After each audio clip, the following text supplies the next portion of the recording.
Hola a todos, ¿cómo están? El día de hoy vengo acá con mis compañeros a contarles mitos de nuestras familias y cuando se cuentan. Bueno, mi historia sucede en Antioquia. Esa me la contó mi abuelo, que le sucedió a un esposo de una tía. Él salía a beber y regresaba a muy altas horas de la noche a la finca. Salía a beber al pueblo y regresaba a la finca. Entonces, en esa noche, él iba regresando para la finca, pero él escuchó un grito. Entonces, en el pueblo supuestamente decían que si uno escuchaba un grito lejos era porque estaba cerca, y si lo escuchaba cerca era porque estaba lejos, y él escuchó el grito cerca. Entonces, él apuró el paso y entonces empezó a caminar más rápido para poder llegar a la finca. Cuando él iba caminando más rápido, empezó a sentir una presencia detrás de él, y él sentía que si volteaba a ver hacia atrás, del miedo se iba a quedar ahí y no podía seguir. Entonces él empezó a correr, y ya cuando sentía que lo llevaba encima, entonces vio a lo lejos un ganado. Él corrió hacia el ganado y se acostó en medio del ganado. Entonces, allá dicen que supuestamente el ganado es sagrado, o sea que ninguna entidad maligna ni ningún ente malo pues lo toca. Entonces, él se quedó ahí hasta la madrugada porque el espíritu pues obviamente seguía ahí rondando. Y él se salió o se paró a las 5 de la mañana para poder regresar a la finca, y pues cuando llegó pues le relató toda la historia, lo que había sucedido pues a toda la familia que estaba dentro de la finca. Carol, cuéntanos tu historia. Bueno, mi historia me la contó mi mamá, que le pasó a mis abuelos. Sucedió en Boyacá, entrando en un pueblo. Decían que una mujer estaba en una cascada y ella aparecía todas las noches para no dejar pasar los carros. Resulta que la mujer se mató, saltó del puente y chocó contra unas piedras y murió porque tiene una vida bastante dura en el pueblo. Decían que ella no era feliz y por eso saltó. Ella no dejaba que los carros pasaran después de una cierta hora supuestamente, dicen que para que ellos no vivieran la pesadilla que ella vivió. Así era con las personas y pues con los carros que transcurrían a las horas de la noche. Juan Camilo, cuéntanos tu historia. Bueno, mi historia también ocurre en Boyacá, más exactamente en la laguna de Tota, y es la de Moajam de la misma laguna. Esta historia me la contó mi abuela y decía que en las noches más tranquilas pues se escuchaba como un silbido de un hombre, el cual pues era y atraía a las mujeres para desaparecerlas dentro de la laguna.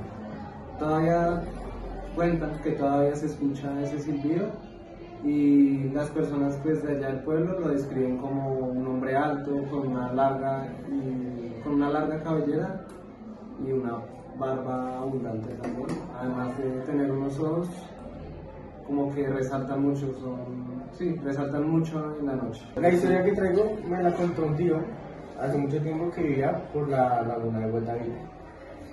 Decían que siempre a la madrugada, a las 5 o 6 de la mañana, veían a un hombre muy pequeño que siempre como que se bañaba a la orilla del río con una especie de polvo dorado. Pues todos en el pueblo decían que era como oro. Entonces la gente un día se acercó a mirar qué pasaba con él y eso. Pero cuando se iban acercando, él se iba desapareciendo. Entonces, ya cuando llegaban ya no había nada, ni rastro ni nada. Después, un día, cuando él se fue, pues lo veían desde lejos tirar piedras preciosas al lago. Entonces, cuando él se fue, la gente iba a mirar a la orilla del lago a recoger las piedras preciosas. Pero entonces, cuando se metían, eso era una trampa para que él los cogiera, y los cogía para él y los hacía trofeos. Entonces ahí quedaban y él le decía en el video. Pues mi historia es de Rubén Campos. de los montes donde son como más solos, como donde no hay mucha gente ni muchos pueblos. Y pues ahí es donde se crea como la historia que se llama el caballo, el jinete sin cabeza. Y pues trata como que de un jinete en el que no tiene cabeza y que donde está la cabeza pues no tiene, bota como llamas. Entonces se dice que cuando pasan en esos lugares muy altos de la noche, en los sectores muy oscuras, pues a veces se siente como algo que, como decirlo, como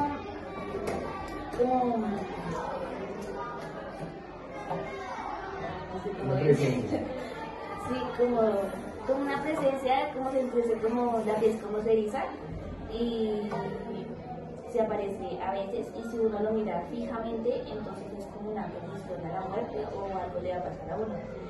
Y pues es como un espíritu que vaga porque está maligno, o también puede ser porque vaga solamente porque es un alma que no se ha ido todavía. Bueno, Carlos. Bueno, mi historia me la cuenta mi mamá sobre la madre monte. Pues el papá de mis hermanos tenía una hermana. Ella a los 8 años se perdió, o sea, se vio algo en el monte, vio una mujer en el monte que le ofrecía flores muy hermosas. Entonces ella fue detrás de ella.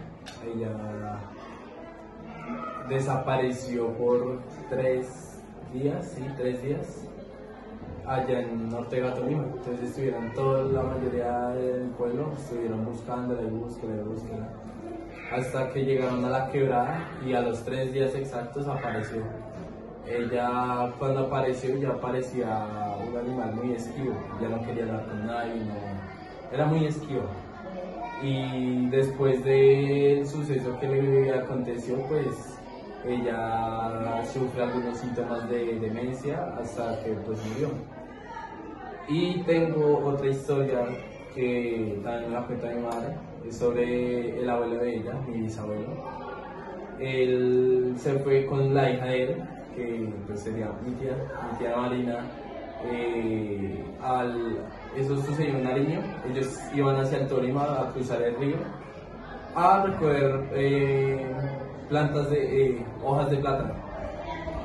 Él en el camino, así ya antes de llegar al río para pasar al Tolima, mi tía Marina vio algo en el monte y ella se empezó a entrar hacia el monte y era la madre monte. Le estaba ofreciendo rosas y lo que quería hacer era meterla más de centro hacia el bosque, y una vecina se alcanzó a dar cuenta. Ahí ella se dio cuenta y la llamó, le dijo que no, que se quedara ahí en la casa mientras mi abuelo se daba cuenta, porque mi abuelo no se había dado cuenta que ella se había entrado en el bosque. Y cuando llegó mi abuelo ahí a la casa de la vecina, mi tía pues le contó qué había pasado, y ahí mi abuelo supo que era la madre monte. Y ya, Luisa nos cuenta su historia. Mi historia que me contaron en mi familia es de una prima que tenía el cabello muy largo y churco y dorado. El pelo de ella era muy envidiado en el pueblo, se lo halagaban mucho, y un día se enteró que tenía un duende pegado, porque el duende pues se le llamaba mucho la atención el pelo de ella. Entonces a ella se le perdían las cosas, amanecía rasguñada, y hasta que un día pues ya se cansó de eso y pues decidió cortarse el pelo. Cuando ya se lo cortó, pues ya no le siguieron pasando cosas así, y ya